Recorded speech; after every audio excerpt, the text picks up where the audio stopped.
Hey everyone, it's Matt, and today is day 4 of my self-isolation here in Charlottetown, Canada. It's also election day in Georgia for the dual Senate runoff races, which will determine control of the US Senate under the Biden administration. And I wanted to talk briefly about the importance of US political developments in Canada, the relations between the two countries, and sort of the lopsidedness of that consciousness. There's under 40 million people in Canada, similar to the population of California.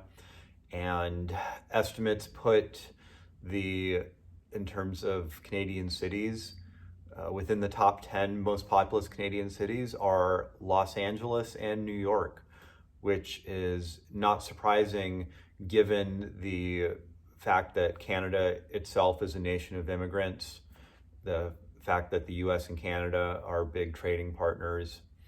Canada, after it was settled and colonized by the British white man, did become a huge settlement point and relied a lot on it in terms of economic growth, on immigration in modern times from places like Hong Kong, India, Jamaica, Europe. My father was a refugee from Hungary during the Hungarian Revolution in the mid-50s, landing in Halifax in 1957, and a family eventually settling in Toronto. And my dad did eventually move to Los Angeles, where I was born, and I'm very grateful that he had the foresight to make sure that that also conferred Canadian citizenship on me. But in terms of the election today, the Canadian press has been keenly covering the election, and it's definitely, from what I can tell, not actually, being on the street here. It's almost as important as some of the domestic political happenings. And I think being outside of the United States for the presidential inauguration is also going to give a really interesting perspective.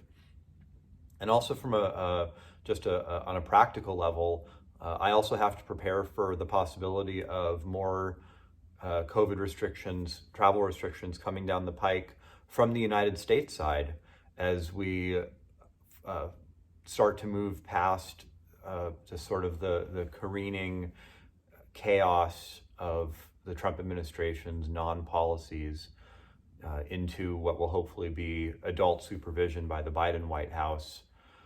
As of now, as a international traveler returning to the United States, there is really no requirement for jack squat when I go through customs and immigration, which, by the way, would be at the Canadian departure airport, because the United States is so important to Canada in terms of travel. There's pre-clearance into the US from all the major Canadian gateways, but not in the other direction.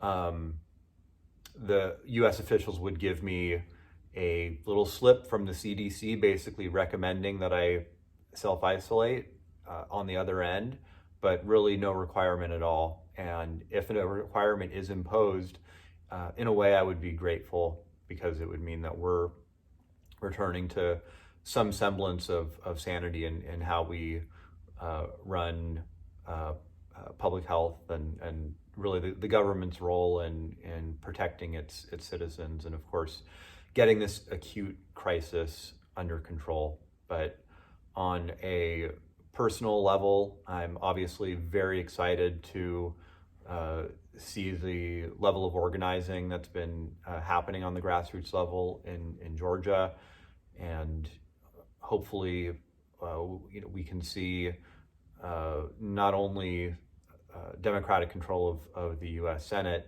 to allow a more progressive agenda to actually be passed and not be obstructed by Mitch McConnell Republicans, but also more pressure applied to the White House to pursue a bolder progressive agenda.